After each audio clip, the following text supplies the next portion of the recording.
introduce yourselves very briefly. I now get to go from being the speaker to the interrogator, which is going to be the best part. And then we'll go to remarks from all of you, so no sleeping. Get ready. Hi, everyone. So is this on? Yeah.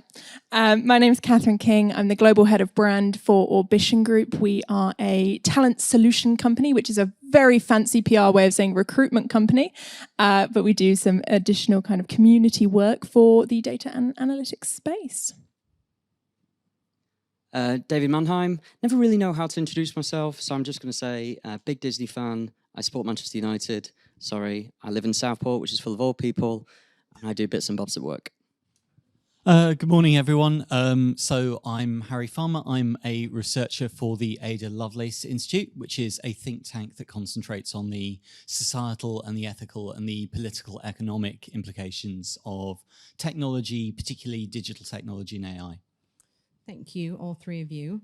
Now, I deliberately threw a cultural context, big picture setting exercise at you. Does this resonate in any way with the work that you are doing, or was that like, what is this? Go. Yeah, I'll Go on. I'll have a go at that, because you threw us a lot of curveballs, I think, with that opening presentation, which was really interesting. Really enjoyed it. I think in terms of broad framing questions, the thing to me which is striking is how we framed this entire debate this morning, this question that we've posed, which I appreciate that we slightly deviated from, but this question of whether AI ethics and ethics in this space is an essential, or whether it's something which we can regard as a luxury. Mm-hmm. I think over the past week or so, thinking about how I was going to come to this, I found it really striking that in a forum like this, with an audience like this, in the year 2023, we can pose that question in a non-rhetorical sense.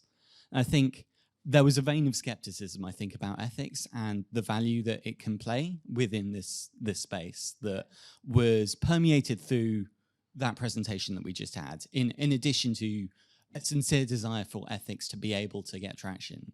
But I think that skepticism is evidence of something that's gone wrong within the AI ethics space.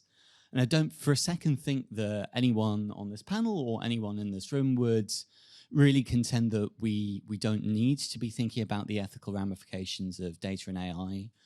And I don't for a second want to downplay the value that the AI ethics space has had in elucidating and kind of bringing into common cultural currency a lot of the issues, many of the issues you referred to, so issues around bias, around the explicability, the explainability of AI and automated decision-making systems. But there is clearly something going wrong that we feel the need to sit here and kind of make the case for ethics in what is such a kind of fundamentally kind of world-transforming set of technologies. I don't think for a second that's because we don't need ethics in this space. I think if you look at, even from the perspective of companies and private organizations looking to deploy these technologies, you can see just when it comes to regulatory pressures, when it comes to public perception of what organizations are doing. You know, we're living in a world where poll after poll, survey after survey, engagement work is all showing that the public are no longer happy with a model of Silicon Valley and big tech moving fast and breaking things. There is a deep anxiety and a willingness to adjudicate between and choose between companies on the basis of how they are using personal data and what they're doing with these decision-making systems. So I don't think having an understanding of the ethics and how to navigate those regulatory and those public perception challenges, that is evidently very useful. So I don't think it's the skepticism comes from the fact that there isn't a demand for this stuff. I think in some cases what it is I think it's a frustration on part of companies that what they need from AI ethics is often something that AI ethics can't provide. I think there are probably a few reasons for that, but often AI ethics can be very general, very focused on general principles, which when push comes to shove in the real world can be quite difficult to apply to specific circumstances. I think at the same time, you see the focus of AI ethics being overly narrow. And I think biometrics, which is, I hope, something that we can talk about a bit more, and Ada has done work on this, is a really good example of this. The debate around facial recognition, where you get this huge focus, and it's also something that gets picked up most by the media, massive focus on bias and what you would call differential accuracy, within facial recognition. So this phenomenon whereby facial recognition algorithms are more accurate for some groups than others. And this is a huge problem, but from the perspective of companies who want to use this technology, it's a technical problem with technical solutions, and it's unthreatening fundamentally to what they want to be using with this technology. It's not threatening to business models. So you have this narrow focus on this technical problem, which obscures a lot of the bigger political economic questions about the nature of the power that this technology grants some actors over others. So you have this thing where you have general focus, which is too general to be useful, and then too narrow. And I think also just the way that AI ethics has been used, the way it's been adopted, often within organizations, you kind of get these accusations that it's just been brought in for quote unquote ethics washing. It's a way to stave off the regulators. I think if we want it to be used properly, we need to empower people working in these spaces who actually focus on those broader, more challenging aspects. And also just to fund the work on actually useful, practically applicable bits. Sorry, that's a very, very long rant at the beginning, so I'll definitely stop. Put down the mic for a while. Tell us what you really think. No, that was great. And this will lead to questions for Catherine and David, because I'd like to hear from both of you in turn. Is this just a brand exercise? Is ethics just a brand exercise of, A, we're doing it to show regulators or lawmakers and lawyers that we've got it covered? B, is this kind of the corporate sustainability, CSR discussions of old, where we can talk about it from a PR perspective to our customers, but there's nothing meaningful behind it? That would suggest it's kind of just, it's not even a luxury or an essential in that case. It's kind of just a whatever. Or is there a genuine business dilemma here where people think ethics is expensive, or ethics stops you being profitable, affects your ability to do business? So like, play a little bit from your perspectives with the luxury versus essential question. On the brand thing, yes, some companies are doing it for a good PR day. And I'd maybe take a bit of a controversial opinion in this, that I don't care if that's the reason you're doing it. I have a friend who hides vegetables in a tomato sauce to get it into their child. They're still eating those vegetables, whether you have to kind of do it under a guise of this is just a pizza topping. The end result is they're getting their healthy food. And I think when it comes to that brand question, if you're doing ethics for a brand reason, it may not be as deep, but hey, it's a starting journey. And if customers, and you're seeing that in the return of investment, you're seeing that in the bottom line, that actually customers are liking this. That we in our prep call we spoke about which company was it? It was the florist that did the Bloom and Wild, that's right. When they said, do you want to opt in to receive messaging over Mother's Day? People love that, and I'm sure we've seen companies adopt similar things. Whether that was done for a PR reason or not, it's now made change. So controversial or not, I don't really care if it's done for vanity metrics or whether you deeply have a value, because I think at the end of the day, it's moving us closer, whether it's as a bigger step as we could make in that space.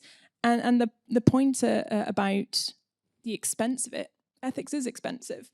If you could go and you can recruit and you can troll loads of CVs and do it in the most unethical way, and you could have data teams who all look the same, who have a similar background, that's going to be cheaper than going out with intention and ethical understanding of finding a diverse team who are going to ultimately move the needle on some of these big challenges. Because as we know, a lot of the horror stories that we can talk about come from the fact that the people around the table all looked and sound the same, and it meant that the questions that we need to ask weren't asked because they weren't thought of. Do you know, on your first point, we all look of a very similar age where we've probably seen Friends in our life. You ever remember that Friends episode with Phoebe where she tries to do a good deed and she continually comes across like Ross and people saying, that's not a good deed. You did it for yourself. Like, oh, I gave a homeless man $50. No, you did that to make yourself feel better, not for the homeless man. It feels a little bit like that.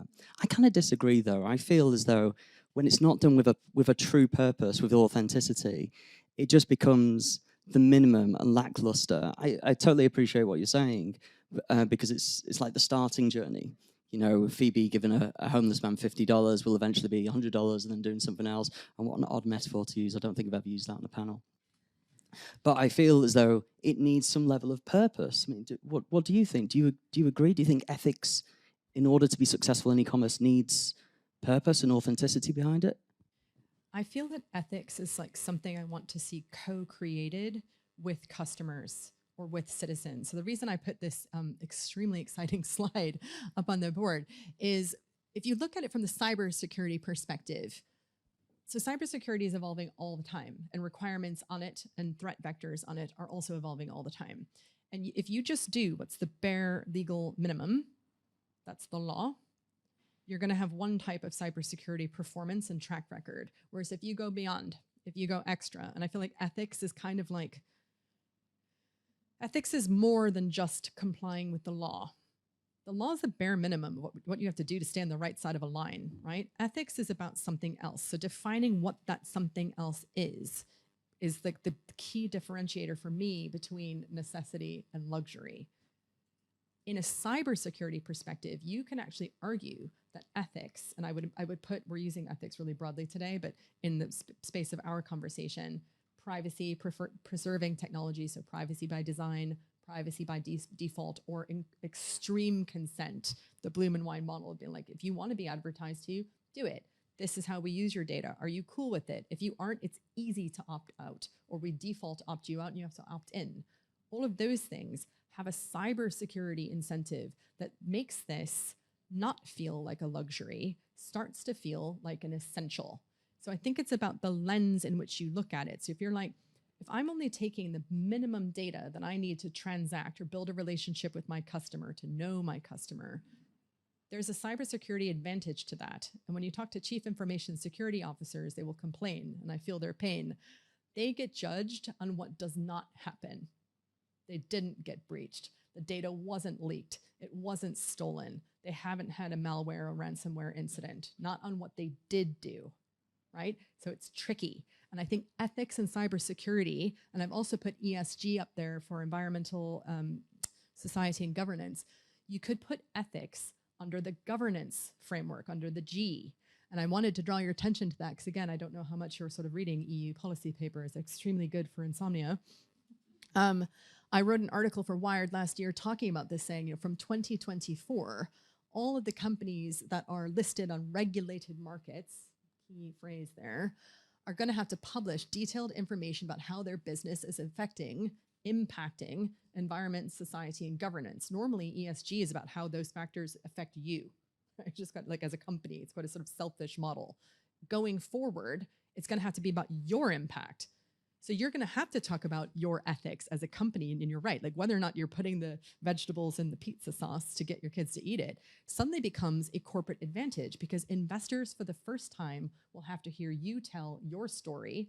So we come full circle back to stories about what you're doing proactively about ethics, data governance, transparency, explainability, accountability, your sense of what it means to use trustworthy or responsible AI or not. So these things that start to feel completely disparate, I put children's up there as well, because a lot of, if we're talking about e-commerce, a lot of that's to do with kids now. Kids are online, they're transacting. There's some very interesting thoughts for companies in that space about how to get kids and parents involved in the ethics policy so that it doesn't just feel like a brand washing exercise. It actually becomes something measurable and therefore meaningful. So I'm weirdly optimistic about what it could be. I don't think we're there yet, but that's just my view. I guess I'd like to hear where people think it's a luxury, we can't do it, particularly in this climate where business is super competitive. And also you have a cultural thing of people being like, I just want to focus on shareholder value, like stop coming to me with woke stuff. Which is not my view, but it's a view that is, again, out there in the cultural zeitgeist. So can we name it and tackle it? What do you do for people who think ethics is just a luxury and they don't want it or need it? So I think one thing to pick up, and this is, I think, running with the analogy or the point that you were making about where on the cybersecurity line you want to fall as an organization, given what you were required by the law to do. I think there's a broader point here when you're thinking about regulation. I think this is really nicely illustrated by the expansiveness of the diagram we have here. If you're looking at regulatory requirements, either those which are already in place within the EU, and we know as a jurisdiction it has a huge center of gravity, and we know lots of other jurisdictions are following suit in terms of piling on more and more regulation of these technologies. And there are obviously conversations we can have about everything that's going to be covering, but there is going to be a lot more compliance that people are going to be needing to deal with. If you think about the trajectory of that, and you think about the fact that a lot of that regulation is for novel technologies, there aren't many precedents. We've seen, even with GDPR recently, there was a case where Microsoft Word was banned from use in German schools because it didn't comply with some GDPR data sharing requirements. And that is a novel application that will be precedent setting for GDPR. We're seeing this, we saw this with the Italian Privacy Rights Commissioner and their judgments on ChatGPT as well. So it can be quite difficult to know in advance of the judgments of individual privacy commissioners or the judgments of individual entities within the European Union or elsewhere, how regulation is going to be interpreted. And I think that leads to quite a fuzziness in terms of where you understand the boundary to be. Now, one thing you could do as an organization, appreciating that compliance can be difficult, can be expensive, it requires you to get your head around things. You can decide just to tread that line and say, we're not going to do anything more than what we strictly understand any new regulation, legislation in this space to be. But that leaves you in quite an exposed space when a new judgment from a new entity comes through. I think it's much, much safer both on the level of regulation, but also your exposure to the court of public opinion to go much further on one side of that, taking into account that fuzzy boundary, taking into account the way that these regulations might be interpreted in the future. I think the tool to do that is to understand the fundamental basis on which these regulations are being made, which is ethics, and understanding where they're coming from. So I think just as a really pragmatic argument for taking ethics seriously, it provides you with a degree of security that mere legal compliance will never do. I mean, that's pretty compelling. I'm curious to get your points on this. Do you feel like you want to argue against, or do you see a way in which ethics could be a useful thing for a business to be thinking about? You lost me a little bit because I was so focused on Microsoft being banned. I'm like, it just harks me back to the days of Clippy, very 90s nostalgia coming out from me today. The OG of OpenChatGPT was the little paperclip in the corner, wasn't it? I don't know. I feel like what you're talking about is this difference between care and competency. There's a book called The Human Brand by two researchers called Malone and Fisk.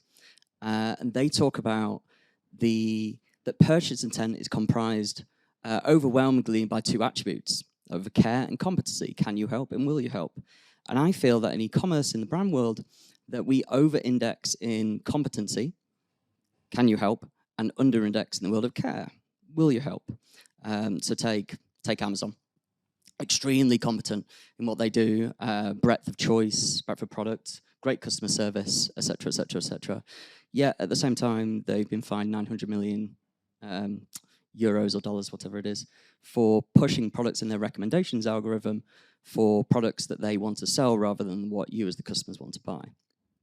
And I think that's a really good example of under-indexing care and over-indexing in competence. And why?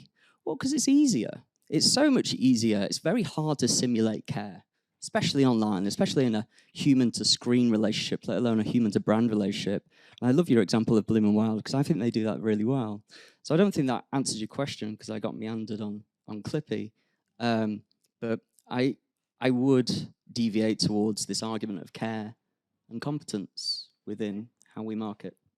Catherine, you're going to be our last comment before we quickly go to the audience, and we'll continue this over coffee as well. So please don't feel like you didn't get a chance to ask. We'll be outside. Interrogate us there over coffee. It'll be more civil. Last point. I think when it comes to people, process, and technology, right? Technology is boxed away. It's happening whether we like it or not. Process is easy to follow, and kind of to echo your point there, David, is it's easy to follow the competency thing. The people thing is really hard. And I've spent the last 5 years speaking to chief data officers from all over the world, mostly North America, UK, and South Africa. And whenever they have this conversation with the business, you can go down so many routes with it. You can do the whole, bringing up the Terminator, scare them into, if you don't sort it out now, it's going to bite you in the ass later, so get on with it. And some of them will sit up straight and go, yep, we need to sort this out.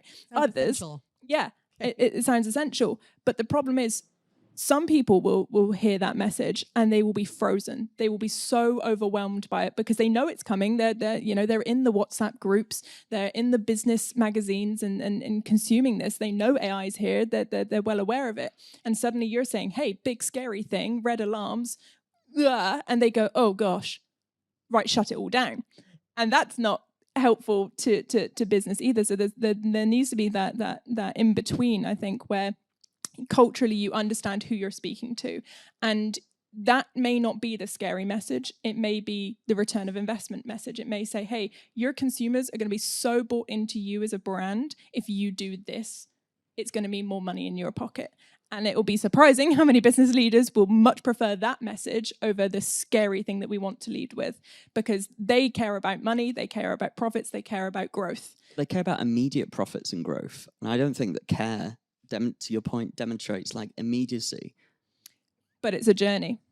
If in what you're saying is, if what would we be able to do in terms of ethics? We would have to shut it down, right? Privacy by design is that you work with them. Ethics by design is you have to work with them on this journey. The problem is that in the majority of businesses, we come in and we say, right, everyone stop, because where's this data from?